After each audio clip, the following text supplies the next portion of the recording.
Hi friends, ಎಲ್ಲರಿಗೂ ನಮಸ್ಕಾರ. ಇವತ್ತಿನ ರೆಸಿಪಿ ಉಳಿದಿರೋ ಇಡ್ಲಿ ಹಿಟ್ಟಿಂದ ಮಸಾಲ ಪಡ್ಡು ತರಕಾರಿಗಳನ್ನು ಹಾಕಿ ಮಾಡಿದ್ರೆ ತುಂಬ ರುಚಿಯಾಗಿರುತ್ತೆ. ಅದರಲ್ಲೂ ಮಕ್ಕಳಂತೂ ತುಂಬ ಇಷ್ಟಪಟ್ಟು ತಿಂತಾರೆ. ಲಂಚ್ ಬಾಕ್ಸ್ಗಳಿಗೂ ಚೆನ್ನಾಗಿರುತ್ತೆ. ದಿನವಿಡೀ ಇಟ್ಟರೂ ಸಹ ಪಡ್ಡು ಗಟ್ಟಿಯಾಗಲ್ಲ. ಈನೋ ಸೋಡಾ ಯಾವುದನ್ನು ಬಳಸದೆ ಆರೋಗ್ಯಕರವಾಗಿ ನಾವು ಮಾಡ್ಕೊಳ್ಬೋದು. ಸೊ ರೆಸಿಪಿ ನೋಡೋಣ ಬನ್ನಿ. ಹಾಗೆ ಕಡಲೆ ಬೀಜದ ಕೆಂಪು ಚಟ್ನಿ ಮಾಡಿದ್ದೆ, ತುಂಬ ರುಚಿಯಾಗಿರುತ್ತೆ. ರೆಸಿಪಿ ನೋಡೋಣ ಬನ್ನಿ. ನೋಡಿ, ಈ ನೆನ್ನೆ ಉಳಿದಿರೋಂತಹ ಇಡ್ಲಿ ಹಿಟ್ಟಿದು ಒಂದು ನೀರು ಹಾಕ್ದೇ ಒಂದು ಇಷ್ಟು ಹದದಲ್ಲಿ ಇಟ್ಕೊಳ್ಳಿ, ಸಾಕಾಗುತ್ತೆ. ಪಡ್ಡು ಚೆನ್ನಾಗಿ ಬರುತ್ತೆ.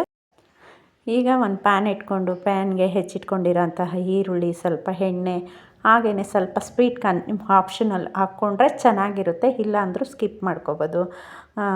ಕ್ಯಾಪ್ಸಿಕಮ್ಮು, ಕ್ಯಾರೆಟು, ಸ್ವಲ್ಪ ಕೊತ್ತಂಬರಿ ಸೊಪ್ಪು ಇದನ್ನು ಹಾಕ್ಕೊಂಬಿಟ್ಟು ಎಣ್ಣೆಯಲ್ಲಿ ಲೈಟಾಗಿ ಬಾಡಿಸ್ಕೊಳ್ಳೋಣ.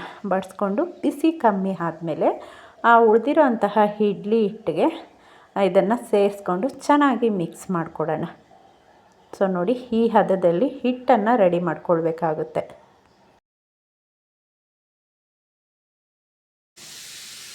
ಈಗ ಪಡ್ಡು ತವವನ್ನು ಇಟ್ಕೊಂಡು ಸ್ವಲ್ಪ ಎಣ್ಣೆಯನ್ನು ಹಾಕ್ಕೊಳ್ಳೋಣ. ಎಣ್ಣೆ ತುಪ್ಪ ನೀವು ಏನು ಬೇಕಾದರೂ ಹಾಕ್ಕೊಳ್ಬೋದು.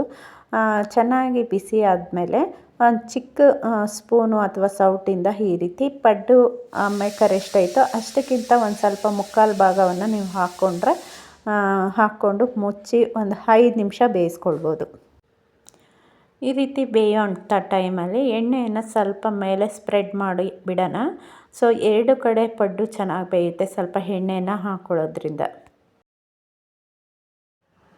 ಈಗ 2 ಸೈಡು ಚೆನ್ನಾಗಿ ಬೆಂದಿರುತ್ತೆ. ಒಂದು ಲಿಡ್ ಮುಚ್ಚಿ ಬಿಟ್ಟರೆ ಒಂದು 5 ನಿಮಿಷ ಆಗಷ್ಟು ಬಿಡಬೇಕಾಗುತ್ತೆ. ಚೆನ್ನಾಗಿ ಗೋಲ್ಡನ್ ಕಲರಾಗಿ ಬೇಯುತ್ತೆ. ನೋಡಿ, ಈ ರೀತಿ ನೀವು ಒಂದು ಸ್ಪೂನ್ ಆಗಲಿ, ಇಲ್ಲಾಂದರೆ ಪಡ್ಡು ತೆಗಿಯೋ ಒಂದು ಕಡ್ಡಿ ಬರುತ್ತಲ್ಲ, ಅದರಲ್ಲಾದರೂ ನೀವು ತೆಕ್ಕೊಬೋದು. ಈ ರೀತಿ 2 ಸೈಡನ್ನು ಬೇಯಿಸ್ಕೋಬೇಕಾಗುತ್ತೆ. ಚೆನ್ನಾಗಿ ಬೇಯುತ್ತೆ. ಅದು ಒಳಗಡೆ ಇರೋ ತರಕಾರಿ ಎಲ್ಲ ಮೊದಲೇ ಬೇಯಿಸಿ ಇರೋದ್ರಿಂದ ಚೆನ್ನಾಗಿ ನಾವು 2 ಸೈಡನ್ನು ಚೆನ್ನಾಗೇನು ಒಂದು 10 ನಿಮಿಷ 5 ನಿಮಿಷ ಬೇಯಿಸೋ ಅವಶ್ಯಕತೆ ಇಲ್ಲ. ಹಾಗೆಯೇ ಬೇಗ ಬೆಂದ್ಕೊಳ್ಳುತ್ತೆ. ಸೊ ಒಂದು ಲಿಡ್ಡನ್ನು ಮುಚ್ಚಿ ಒಂದು 2 ಸೆಕೆಂಡ್ ಹಾಗೆಯೇ ಬಿಡೋಣ. ಈಗ 2 ಸೆಕೆಂಡ್ ಆದಮೇಲೆ 2 ಕಡೆಯೂ ಕೆಂಪು ಕಲರಾಗಿ ನೋಡಿ ರೆಡಿಯಾಗಿದೆ ಬಿಸಿ ಬಿಸಿಯಾಗಿರೋಂತಹ ಪಡ್ಡು. ಈಗ ಅದರ ಕಾಂಬಿನೇಷನ್ ಕೆಂಪು ಚಟ್ನಿ ಕಡಲೆ ಬೀಜ ಹಾಕಿ ಮಾಡಿದ್ರೆ ತುಂಬ ಚೆನ್ನಾಗಿರುತ್ತೆ. ಒಂದು ಪ್ಯಾನ್ ಇಟ್ಕೊಂಡು ಸ್ವಲ್ಪ ಕಡಲೆ ಬೀಜವನ್ನು ಹಾಕ್ಕೊಂಡು ಕೆಂಪಾಗೆ ಹುರ್ಕೊಳ್ಳೋಣ. ಅಷ್ಟು ಮೀಡಿಯಮ್ಮಾಗಿ ನೋಡಿ ಈ ಥರ ಹುರ್ಕೊಳ್ಳೋಣ. ಈ ಥರ ಹುರಿದಿರೋಂತಹ ಕಡಲೆ ಬೀಜವನ್ನು ಒಂದು ಪ್ಲೇಟ್ಗೆ ಶಿಫ್ಟ್ ಮಾಡಿಕೊಂಡು ಈಗ ಜಾರ್ಗೆ ಹಾಕ್ಕೊಂಡು ಒಂದು ಅರ್ಧ ಕಪ್ಪಾಗಷ್ಟು ತೆಂಗಿನಕಾಯಿ ತುರಿ. ಕೆಲವರು ತೆಂಗಿನಕಾಯಿ ತುರಿ ಇಷ್ಟೊಂದು ಇಷ್ಟಪಡಲ್ಲ, ಕಮ್ಮಿನೂ ಬೇಕಾದರೆ ಹಾಕ್ಕೊಳ್ಬೋದು. ಒಂದು 10 ಎಸ್ಲಾಗಷ್ಟು ಬೆಳ್ಳುಳ್ಳಿ, ಹಾಗೆಯೇ ಅಚ್ಕಾರದ ಪುಡಿ ಇಲ್ಲಾಂದರೆ ಡೈರೆಕ್ಟಾಗಿ ಹಾಗೆ ಒಣಮೆಣ್ಸು ಹಾಕ್ಕೋಬೋದು. ರುಚಿಗೆ ಬೇಕಾಗಿರೋಷ್ಟು ಉಪ್ಪನ್ನು ಹಾಕ್ಕೊಳ್ಳೋಣ. ಸ್ವಲ್ಪ ಹುಣಸೆಹಣ್ಣು ಹಾಕ್ಕೊಂಡಿದ್ದೀನಿ ನಾನು. ಕೆಲವರು ಹುಣಸೆಹಣ್ಣು ಇಷ್ಟಪಡಲ್ಲ, ಬೇಡ ಅಂದವ್ರು ನೀವು ಸ್ಕಿಪ್ ಮಾಡ್ಕೊಳ್ಬೋದು. ಸ್ವಲ್ಪನೇ ನೀರು ಹಾಕ್ಕೊಂಡು ಗಟ್ಟಿಯಾಗಿ ಚಟ್ನಿಯನ್ನು ರುಬ್ಕೊಳ್ಳೋಣ. ನೋಡಿ, ಈಗ ಚಟ್ನಿ ರೆಡಿಯಾಗಿದೆ. ಪಡ್ಡು ಜೊತೆ ಸೂಪರ್ ಕಾಂಬಿನೇಷನ್ ಅಂತಲೇ ಹೇಳ್ಬೋದು. ತುಂಬ ರುಚಿಯಾಗಿರುತ್ತೆ. ಆ ಮಸಾಲ ಪಡ್ಡು ಜೊತೆ ಕಡಲೆಕಾಯಿ ಚಟ್ನಿ ತಿಂತಾಯಿದ್ರೆ ತುಂಬ ರುಚಿಯಾಗಿರುತ್ತೆ. ನೀವು ಒಂದು ಸಲ ಟ್ರೈ ಮಾಡಿ. ಮಕ್ಕಳು ಸಹ ಇಷ್ಟಪಟ್ಟು ತಿಂತಾರೆ.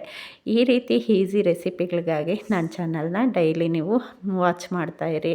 ಹಾಗೆಯೇ ರೆಸಿಪಿ ಇಷ್ಟ ಆದರೆ ಕಮೆಂಟ್ ಬಾಕ್ಸಲ್ಲಿ ಕಮೆಂಟ್ ಮಾಡಿ ತಿಳಿಸೋದಂತೂ ಮರಿಲೇಬೇಡಿ. ನೋಡಿ, ಸಬ್ಸ್ಕ್ರೈಬ್ ಮಾಡ್ಕೊಳ್ಳಿ. ಪಡ್ಡು ಯಾವ ರೀತಿ ಬಂದಿದೆ ಅಂದರೆ ತುಂಬಾ ಸಾಫ್ಟಾಗಿ ಬಂದಿದೆ, ನೋಡ್ತಾ ಇರ್ಬೋದು. ನಾನು ಒಂದು ಓಪನ್ ಮಾಡಿ ತೋರಿಸ್ತಾ ಇದ್ದೀನಿ. ಸೊ ಓಕೆ ಫ್ರೆಂಡ್ಸ್, ಧನ್ಯವಾದ.